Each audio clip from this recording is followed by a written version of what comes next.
bastante cansado hoje, glória a Deus. Estou ouvindo bem pouco a minha voz aqui em cima, mas eu acho que os irmãos estão conseguindo ouvir bem embaixo. Eu estou conseguindo ouvir bem os irmãos, graças a Deus por isso. Louvado seja o nome do Senhor. Eu quero estar convidando o coral, glória a Deus, por nós estar louvando o nome do Senhor. Aleluia. Aleluia. Em nome de Jesus, os irmãos vão passando. Glória a Deus. Glória a Deus.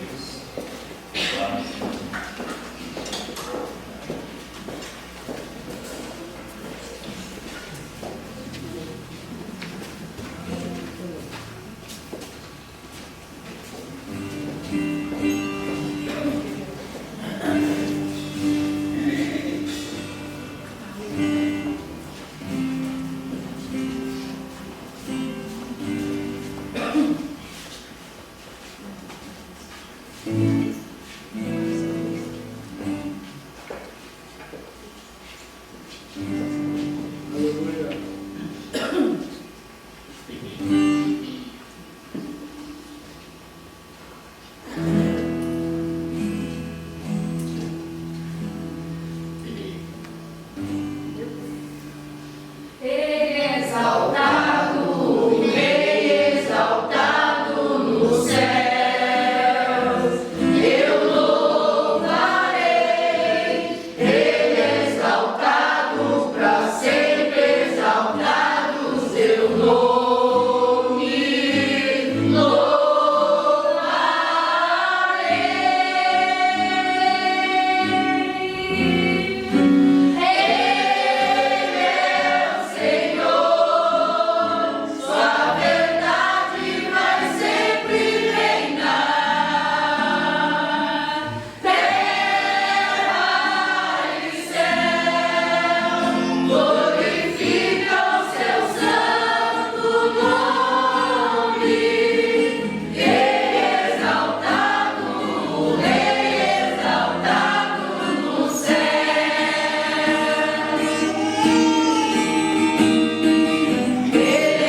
Glória a Deus. Louvado seja o Senhor, né? O Senhor, Ele morreu na cruz do Calvário para que nós pudéssemos ter esta oportunidade de ter os nossos pecados perdoados pelo sangue precioso do nosso Salvador Jesus Cristo. É por isso que hoje nós estamos aqui, irmãos, para relembrar este ato tão maravilhoso, tão poderoso que o nosso Senhor Jesus Cristo, através de Deus, seu Pai, nos concedeu a vida eterna, perdoando nossos pecados, trazendo novamente uma oportunidade para que nós pudéssemos viver e viver na presença do Senhor.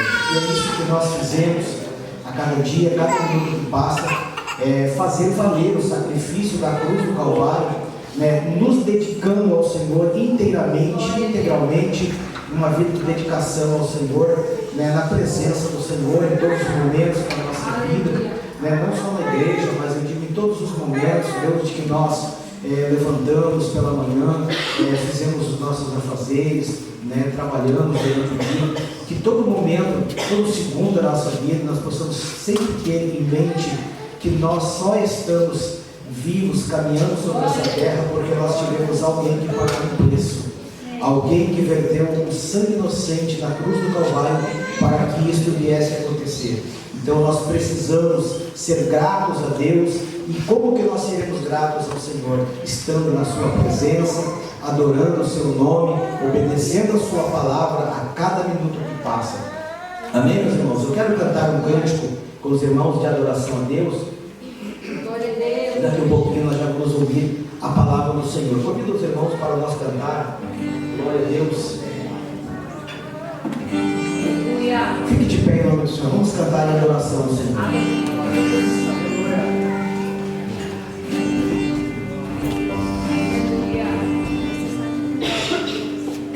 Vamos adorar ao Senhor. Espírito, convido você a fechar teus olhos e dar teu pensamento em Deus neste momento.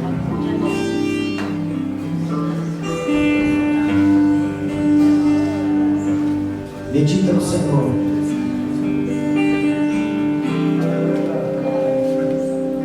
Digno de glória e honra,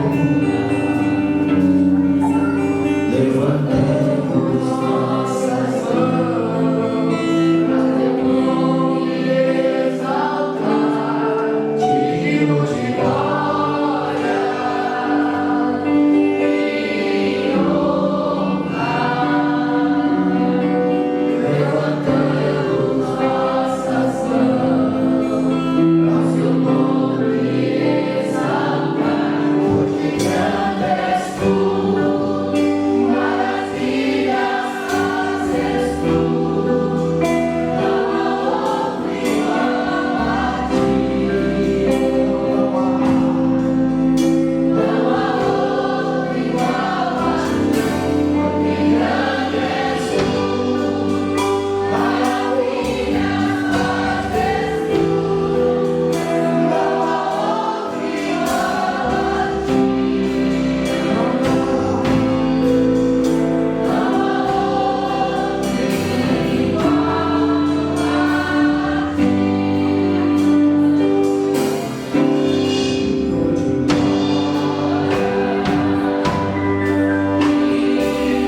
neste momento, estará ministrando a palavra do Senhor, a Santa Ceia, em nome de Jesus.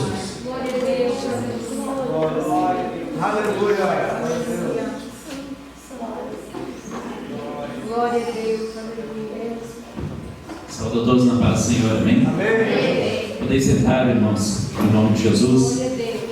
Dou graças a Deus, porque estamos chegando ao final de semana, agradecidos. Tivemos uma campanha abençoada, onde sentimos a presença do Espírito de Deus conosco, entre nós. E hoje estamos aqui, para mais um culto de Santa Ceia, em nome do Senhor Jesus. Louvamos a Deus por tudo, agradecemos a Ele por cada dia, cada momento. Nós estamos alegres, certamente. Tem uns salmos que diz: alegrei-me quando me disseram, vamos à casa do Senhor. Aleluia. Eu entendo, irmãos, que a alegria é uma marca registrada daqueles que têm uma vida de comunhão, que levam uma vida de comunhão com o seu Senhor. E a alegria, ela soma, aleluia, ela aumenta quando nós vamos à casa do Senhor. É assim, irmão? Amém? Amém? Louvado seja Deus. Esta semana, irmão Paulo, o irmão não estava aí, eu fui cantar um cântico, mas estava só a juventude.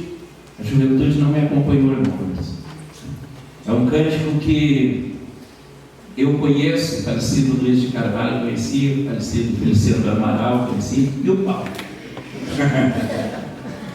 É brincadeira, irmão. Mas vamos cantar com bastante alegria para a glória do Senhor. Aquele cântico: desce sobre mim a tua glória. Eu escrevi umas frases aqui para mim não esquecer. Se eu me perder, os irmãos me perdoem, né?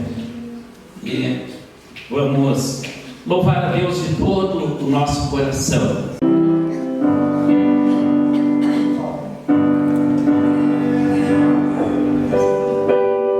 Desce sobre mim a tua glória, Senhor. Desce sobre mim a tua glória, Senhor. Mesmo que te peço nessa hora de oração, sim, desce sobre mim a tua glória. Desce sobre mim a tua glória, Senhor. Desce sobre mim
Graças a Deus. Louvado seja o nome do Senhor. E nós vamos meditar na palavra do Senhor, né, irmãos? Hoje é culto de Santa Ceia. Sempre a palavra se prolonga um pouquinho.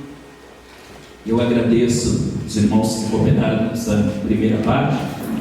Vamos abrir as nossas Bíblias no livro de Coríntios, primeira carta aos Coríntios, capítulo 11. Glória a Deus.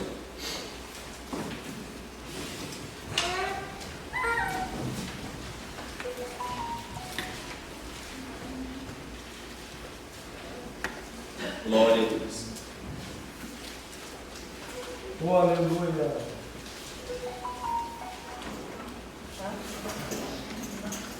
Primeira Coríntios, capítulo 11, do versículo 17 em diante. Glória a Deus. Glória a Deus. Louvado seja o Senhor. Diz assim a palavra do Senhor. Coríntios 11, 17. Nisto, porém, que vou dizer-vos, não vos louvo, porquanto vós ajuntais, não para melhor, senão para pior. Porque, antes de tudo, ouço que quando vós ajuntais na igreja, há entre vós dissensões, e em parte o creio.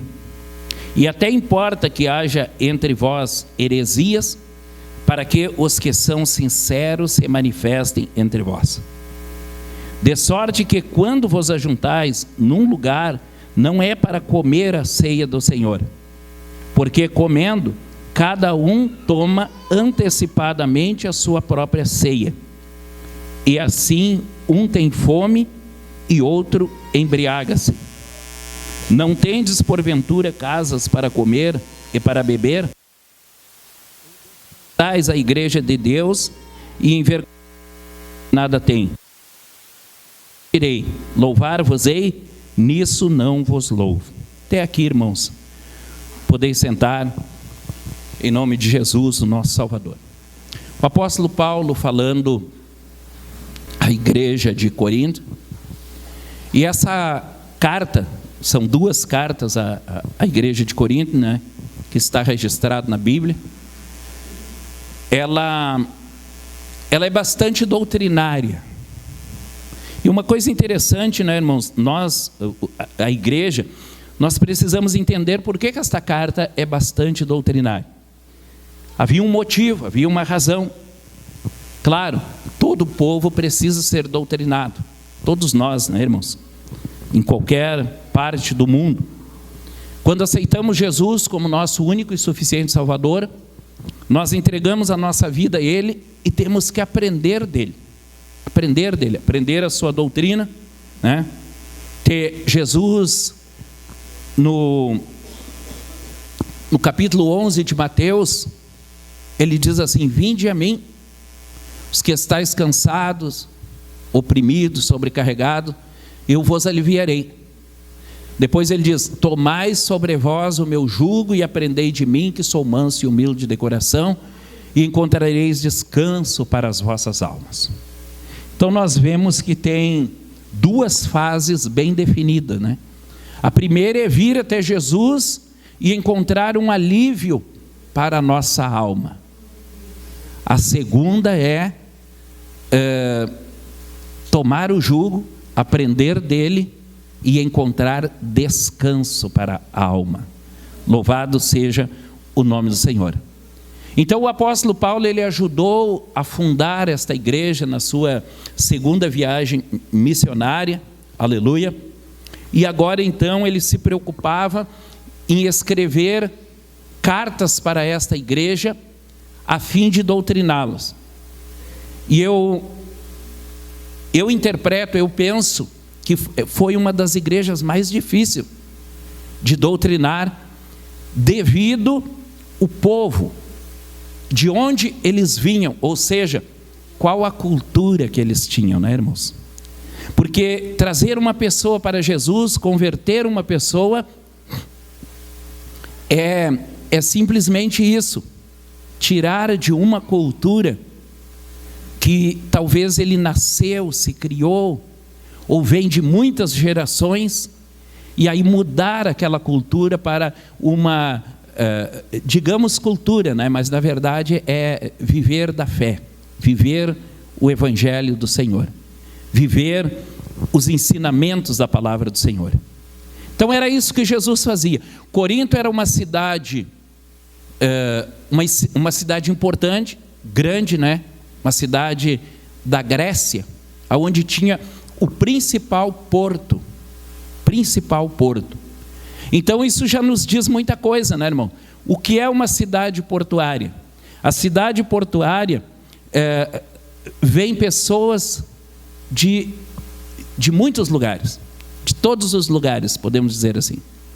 Você chega numa cidade portuária, por exemplo, Rio Grande, ali você encontra pessoa do norte do Brasil, do nordeste, da Argentina, do Uruguai, né? Pessoas que vêm trabalhar por uma razão ou por outra e acabam ficando por ali. E se naquele tempo Corinto tinha o principal porto, né? Nós já imaginamos como era a cidade. Uma mistura de raças, uma mistura de cultura, né? E então eu posso dizer, os irmãos vão concordar comigo, era bem difícil pregar o Evangelho nessa cidade, né? E Corinto tinha tudo isso, era uma cidade grande, era o principal porto e tinha outras coisas também.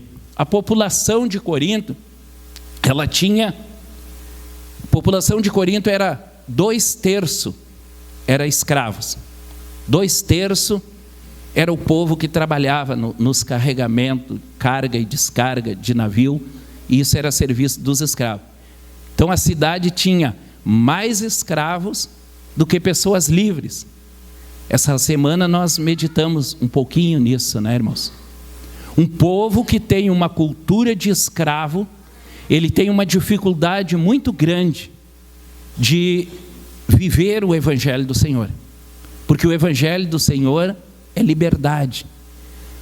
O apóstolo Paulo, ele diz no livro de Gálatas: para a liberdade foi que Cristo vos libertou, não vos submetais de novo a jugo de escravidão.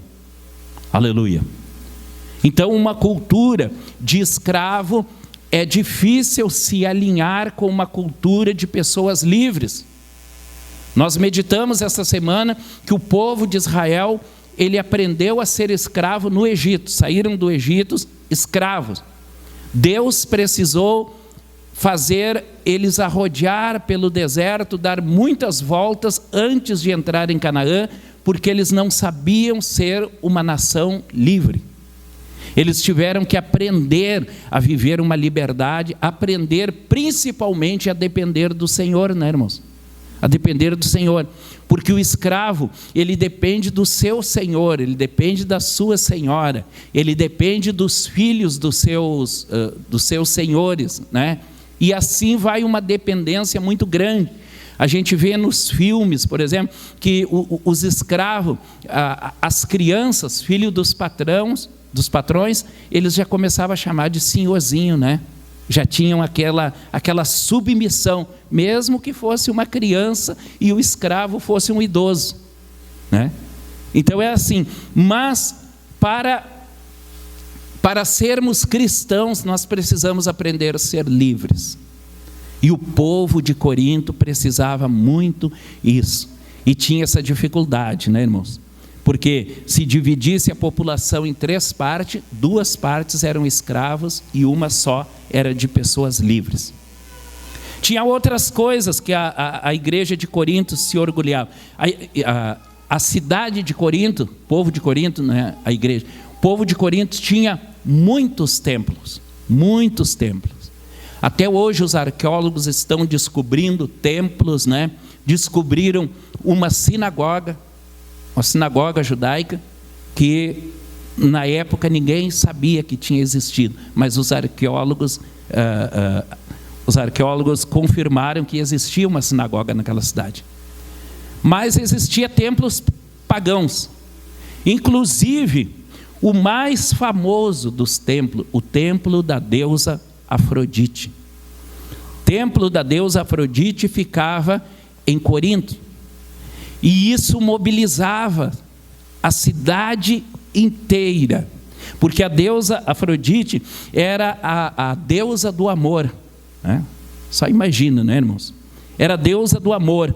Então, no templo de Afrodite havia prostituição, prostitutas, né? Uma quantidade muito grande.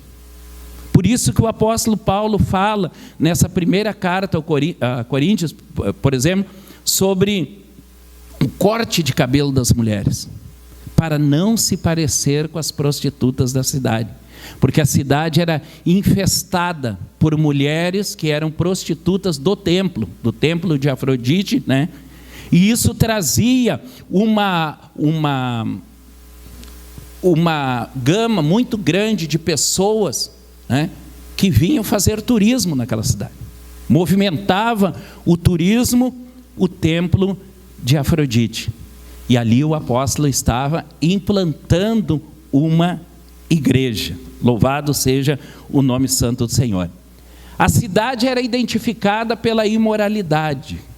Quando se falava em imoralidade, quando se falava em falta de compromisso conjugal, falta de compromisso uns com os outros, logo se lembravam de Corinto. Corinto era símbolo de todas essas coisas. Louvado seja o nome santo do Senhor. Então a igreja, no começo, ela lutava para combater a imoralidade, a igreja. A imoralidade dentro da igreja, porque havia uma tendência muito grande da pessoa vir para a igreja e trazer aquela cultura deles, né? Aquela cultura de imoralidade. Combater a desunião, né? Como era uma mistura de raças, é possível que ninguém tinha respeito por ninguém, né, irmãos? Todo mundo era inimigo, todo mundo era desconfiado uns com os outros, eles não eram parentes, não eram como a gente conhece hoje, né? Às vezes, olha, uma família que morou em Pedras Brancas, os bisavós, os avós, os pais, os filhos, todos moraram aqui.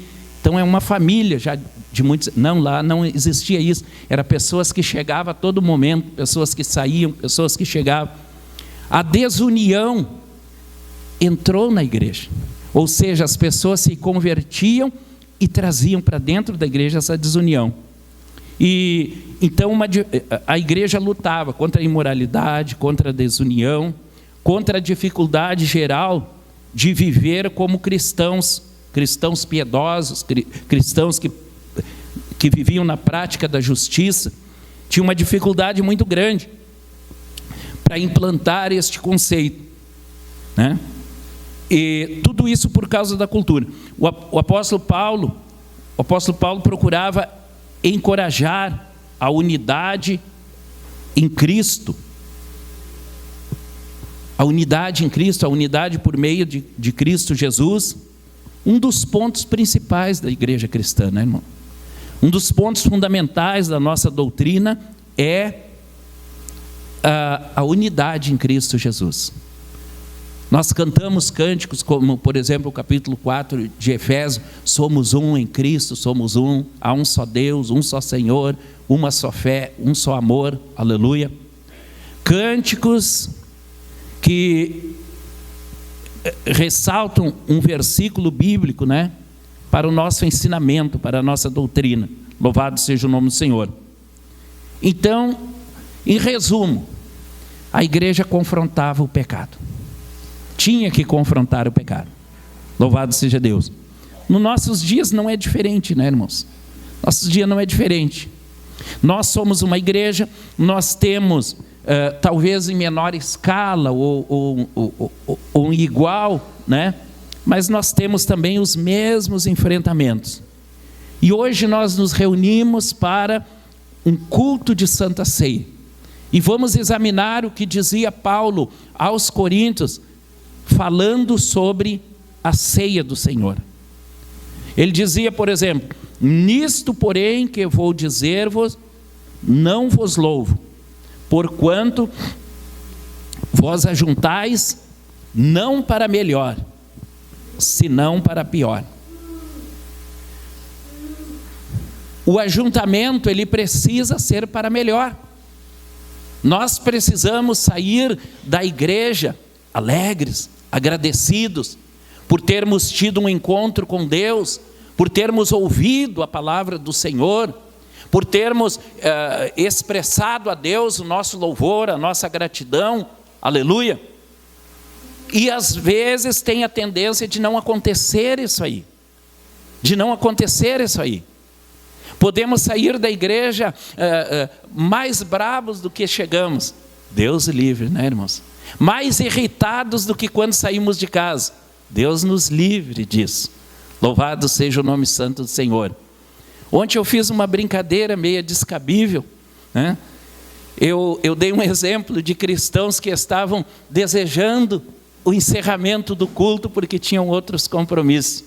Mas eu não sabia que tinha uma turma aqui que já tinha um compromisso marcado. Eu fui infeliz na minha comparação. Mas os irmãos me entendem, graças a Deus. Então, irmãos, o apóstolo dizia: vós ajuntais não para melhor, e sim para pior. Que coisa triste isso, né?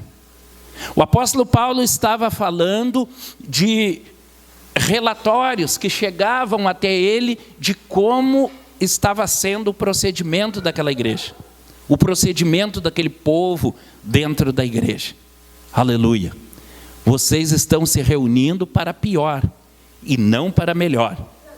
Ele diz: porque antes de tudo, ouço que, quando vos ajuntais na igreja, há entre vós dissensões e em parte o creio. Aleluia. A dissensão é um mal terrível. A dissensão, ela é como o câncer em um corpo. E a palavra aqui da Santa Ceia fala muito sobre corpo, não é, irmãos? Imagina um corpo que tem um câncer. A tendência é aquele câncer desenvolver, aquele câncer ir corroendo. Aleluia. E se não puder ser combatido, ele vai matar aquela pessoa. Aquela pessoa vai se sucumbir diante daquele câncer. A igreja é a mesma coisa, né, irmãos? Aonde há dissensão, a dissensão nem sempre é briga, a dissensão nem sempre é expor os pensamentos, os sentimentos. Não, às vezes é uma discórdia, às vezes é uma contenda não exposta, mas se trata de dissensão. O coral cantou muito bem aqui hoje. Imagina, irmãos, se o pessoal do coral viesse para cá daquele jeito. Eu não canto do lado da fulana. Não, se é para mim cantar do lado do irmão ali, então eu deixo de cantar. Isso é dissensão. Então eu vou para o outro lado, né? Dissensão. E nós estamos aqui hoje para participar da ceia, para confessarmos diante do Senhor que somos um só corpo, que somos membros, aleluia, de um mesmo corpo, de um único corpo. É isso que a Santa Ceia representa, louvado seja Deus. Mas a igreja de Corinto tinha essa dificuldade, e a palavra de Deus está escrita para nós, aleluia, observarmos se não existe esse mal também em nosso meio.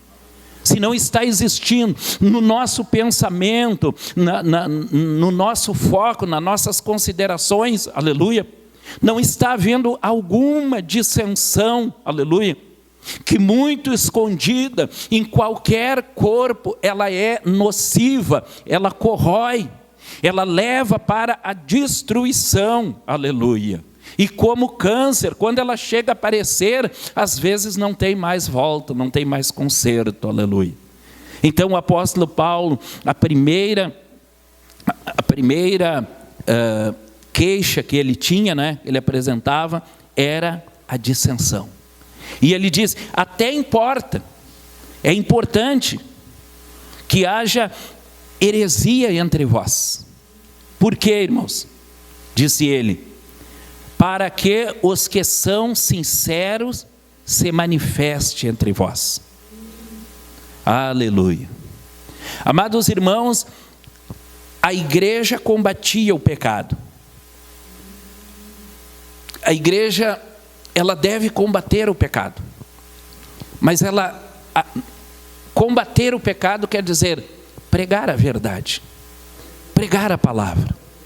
Nada mais do que isso.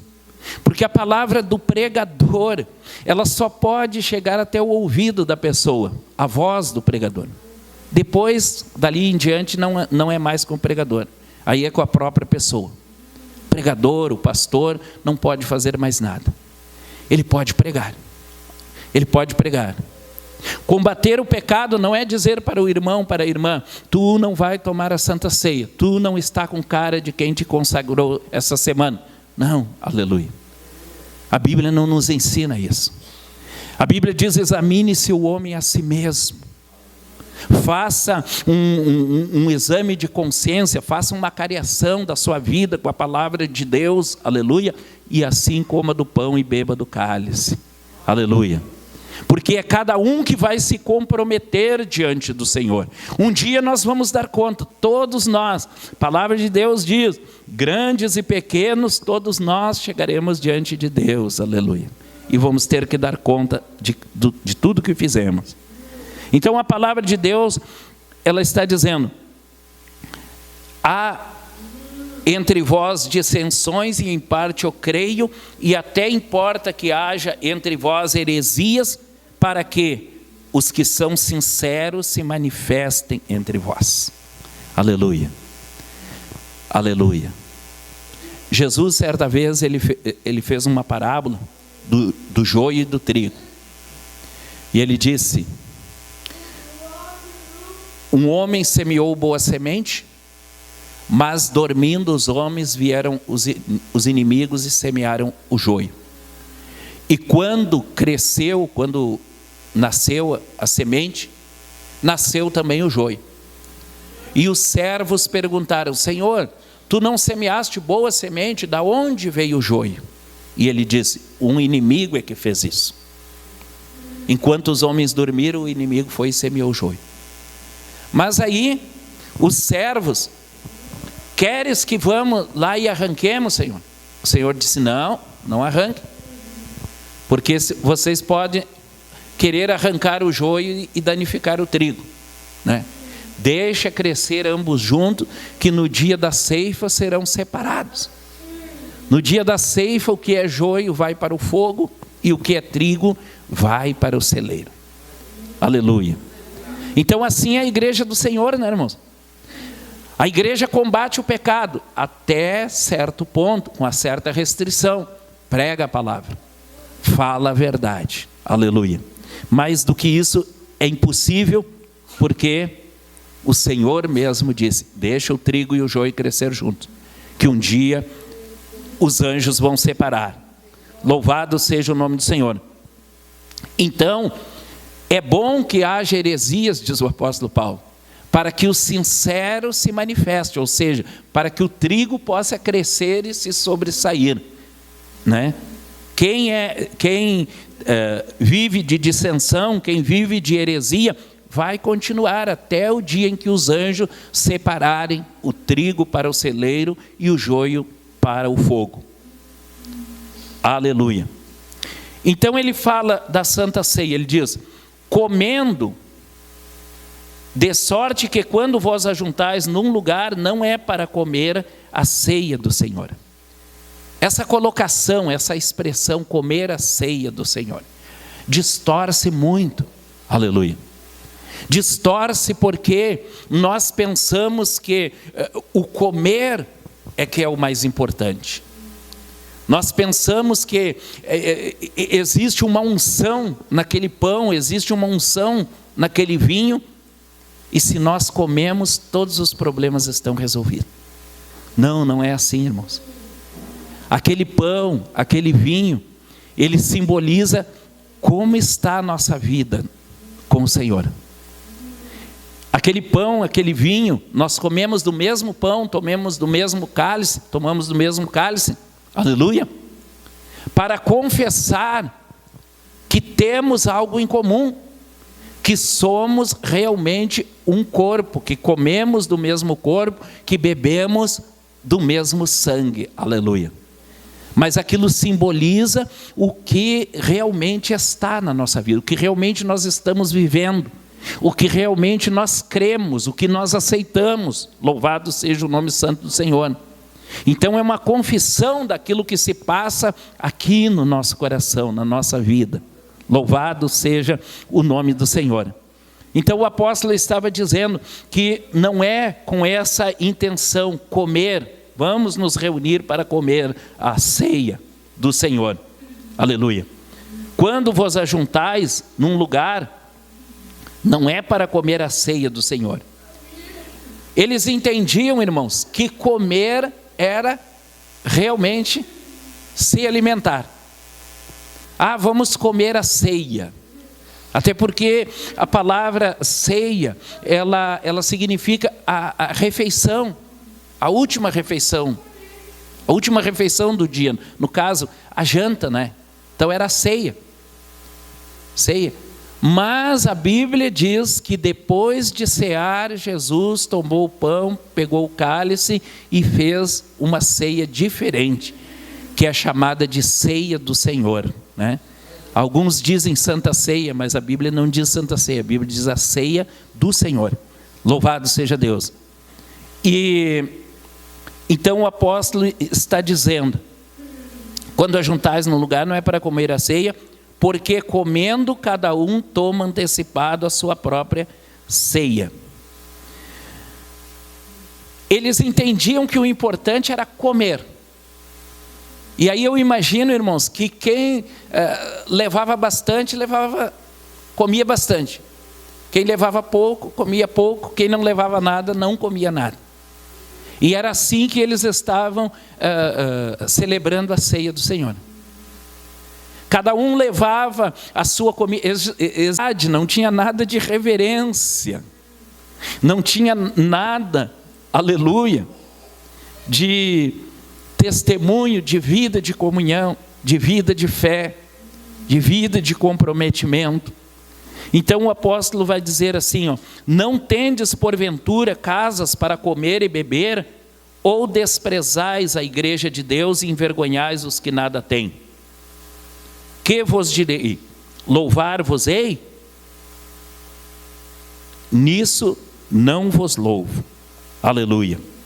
Então o encontro deles era marcado pela dissensão, era marcado por uma indiferença de afeto, não existia comunhão, e também podemos observar uma desorganização, né, irmãos?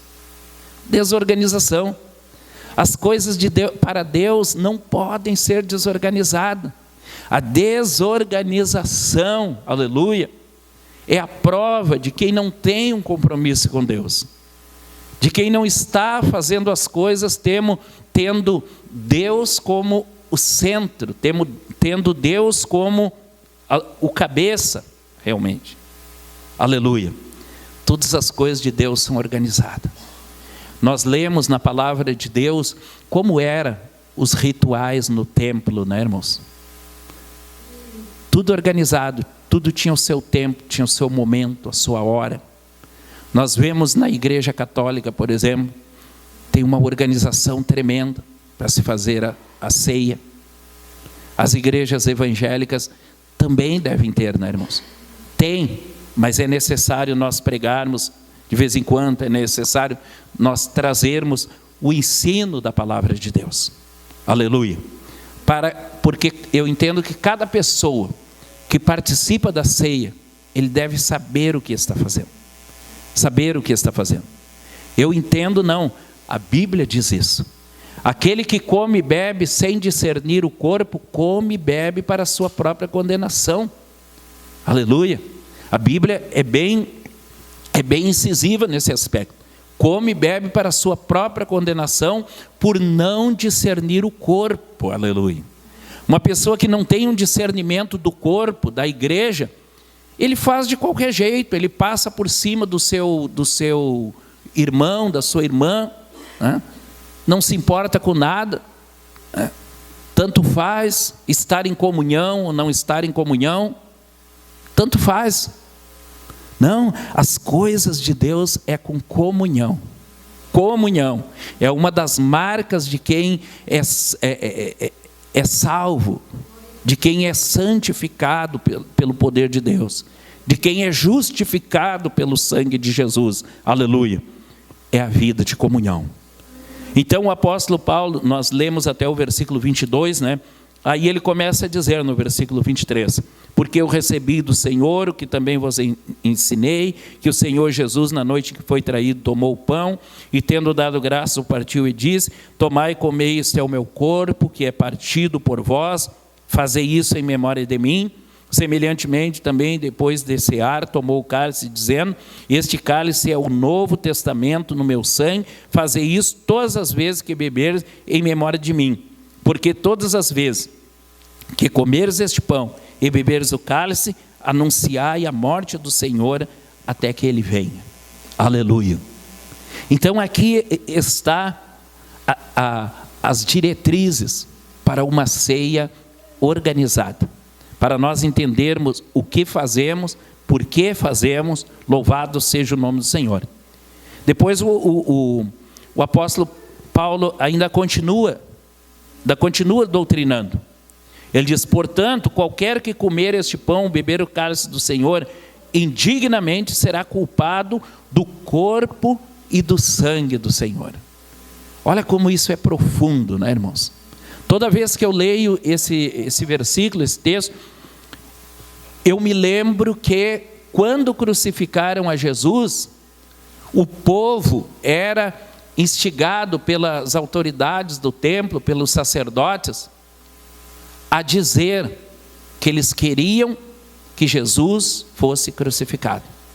Aleluia. E quando Pilatos disse que ele era inocente daquele sangue, que ele estava fazendo apenas porque o povo estava pedindo, o povo disse: que o sangue dele recaia sobre nós e sobre os nossos filhos. Então eles pediram uma maldição, eles buscaram uma maldição, aleluia, e todo aquele que está fora da comunhão, está fora da ceia, né? Não está participando da ceia, ele está debaixo dessa maldição, porque houve um pedido sobre nós e sobre nossos filhos. Por isso que a Bíblia diz: aquele que comer ou beber do cálice do Senhor indignamente será culpado do corpo e do sangue do Senhor. Uns serão justificados pelo corpo e pelo sangue do Senhor, outros serão culpados pelo corpo e pelo sangue do Senhor. Aí o apóstolo diz assim: examine-se, pois, o homem a si mesmo, e assim coma deste pão e beba deste cálice. Porque o que come e bebe indignamente, come e bebe para a sua própria condenação, não discernindo o corpo do Senhor.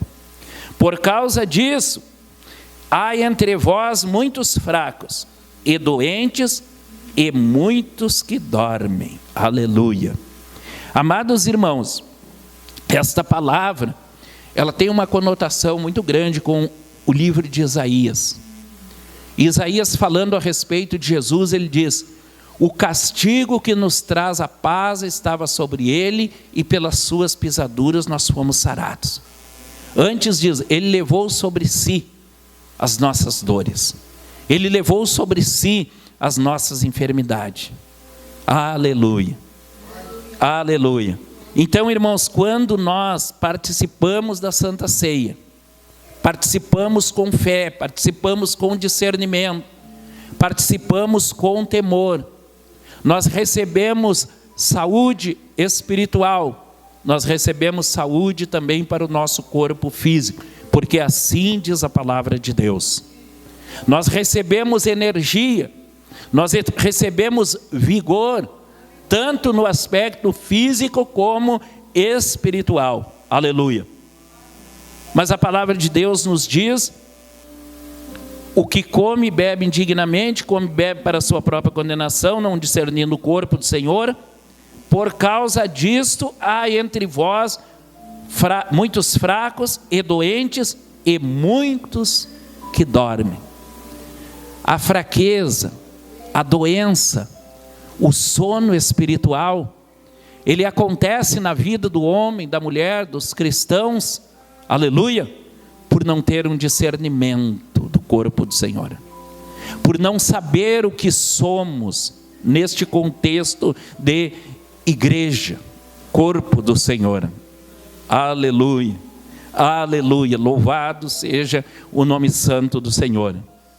Eu ouvi há pouco tempo uma pregação que o pastor dizia assim: nós somos justificados.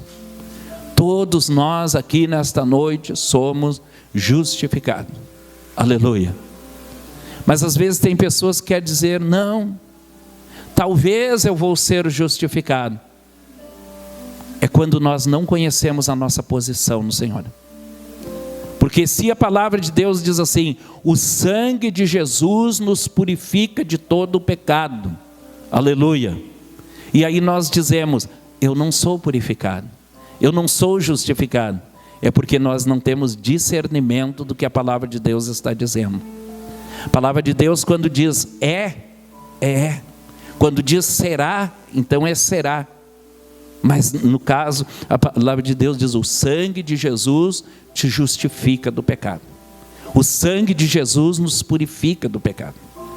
A não ser que nós não estamos em Jesus, a não ser que nós não estamos na comunhão, aí sim, aleluia, aí sim nós podemos ter dúvida, nós podemos estar perplexos quanto a isto. Mas do contrário, o Senhor quer que nós tenhamos certeza, que nós tenhamos plena convicção, absoluta certeza, aleluia, do que estamos fazendo, do que somos, aleluia, que parte nós temos neste corpo. Bendito seja o nome santo do Senhor. Então, irmãos, é isto que a palavra de Deus nos ensina. É isto que a palavra de Deus nos ensina. No versículo 31 ainda diz assim: porque se nós nos julgássemos a nós mesmos, não seríamos julgados. Mas quando julgados, nós somos repreendidos pelo Senhor, para não sermos condenados com o mundo. Glória a Deus. Um dos mandamentos da palavra de Deus é que nós devemos julgar a nossa vida, analisar a nossa vida, fazer uma comparação com o que a palavra de Deus diz e examinar como nós estamos perante o Senhor. Isto é mandamento da palavra de Deus. Aleluia, aleluia. Mas existe uma cultura ao nosso redor, e nós estamos no meio, nós estamos num mundo, no meio de um povo de culturas diferentes. A nossa cultura é lá do céu, a nossa cultura é da glória, a nossa cultura é do reino do Senhor. Aleluia, aleluia. Mas a cultura daqui, irmãos, ela traz confusão, e nós temos que procurar nos livrar dessas coisas. Uma das culturas que nós vemos é de procurar culpados, né, irmão? Justificar a nossa fraqueza, justificar a nossa enfermidade espiritual, justificar o nosso sono, empurrando a responsabilidade para outro. Aleluia. Eu estou fraco por causa do irmão, eu estou capengando por causa do outro irmão, eu não tenho coragem, é por causa das irmãs. Não, essa é a cultura do mundo que nós vivemos, essa é a cultura da cidade de Corinto ao nosso redor. Aleluia. Nós devemos olhar para a Bíblia Sagrada, aleluia, que nos diz: aquele que come e bebe indignamente, come e bebe para a sua própria condenação, não discernindo o corpo. Por causa disso há entre vós muitos fracos e doentes e muitos que dormem. Aleluia. Se a Bíblia diz isto, e eu quero dizer que não é, que o motivo é outro, eu estou querendo distorcer aquilo que a Bíblia está afirmando. A Bíblia é soberana, a palavra de Deus é soberana. Quando nós aceitamos a Jesus, Ele tem que ser o Rei soberano do reino que nós queremos participar, devemos participar, se quisermos ir um dia para a glória, aleluia. O reino de Deus está entre vós, é chegado a vós o reino dos céus. Vamos ficar de pé, irmãos, e vamos orar ao Senhor. Quem sabe nessa oração, aleluia, você quer falar com Deus, você quer pedir perdão. Quem sabe nesta oração, alguém tem algum conserto para fazer com o Senhor, aleluia. Pode fazer livremente, pode falar com toda a liberdade, aleluia. Porque o Senhor está presente exatamente para isso, para ouvir a nossa voz, para atender o nosso pedido, aleluia, aleluia. Porque no final deste texto está escrito assim: quando somos julgados, somos repreendidos pelo Senhor, para não sermos condenados com o mundo, aleluia, aleluia. Uma coisa que Jesus não quer em hipótese alguma é que eu e você, irmãos, sejamos condenados com o mundo. Não, o Senhor fez de tudo para que isso não aconteça, aleluia. Agora só vai acontecer se nós não levarmos a sério. Só vai acontecer se nós menosprezamos os ensinos do Senhor. Aleluia. Aleluia. Se pecamos, nós temos que consertar o erro. E quem pode consertar? Só o Senhor. Esse que está presente aqui nesta noite. Esse que está ouvindo a nossa oração. Só Ele tem o poder de consertar algo na nossa vida, para nós nos tornarmos dignos novamente. Oramos a Deus.